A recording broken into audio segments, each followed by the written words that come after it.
Yüreğim gülmez sensiz, gözlerim görmez sensiz ya Habibi, ya Muhammed. Sensiz dertlere derman, dertli kalplere ferman ya Habibi, ya Muhammed. Yüreğim gülmez sensiz, gözlerim görmez sensiz ya Habibi, ya Muhammed.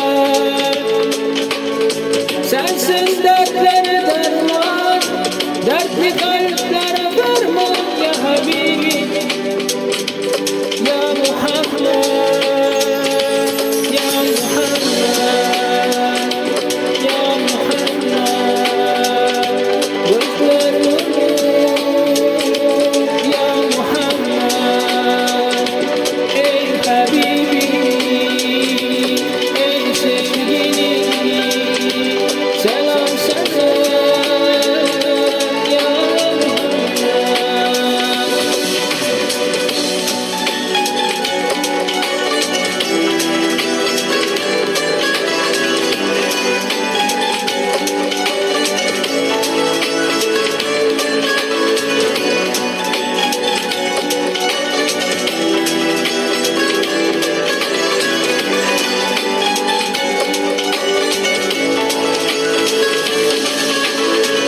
Yüreğim gülmez sensiz, gözlerim görmez sensiz ya Habibi, ya Muhammed.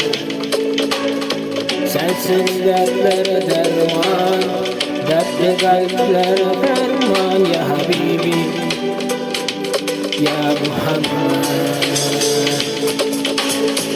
Yüreğim gülmez sensiz, gözlerim görmez sensiz ya Habibi, ya Muhammed.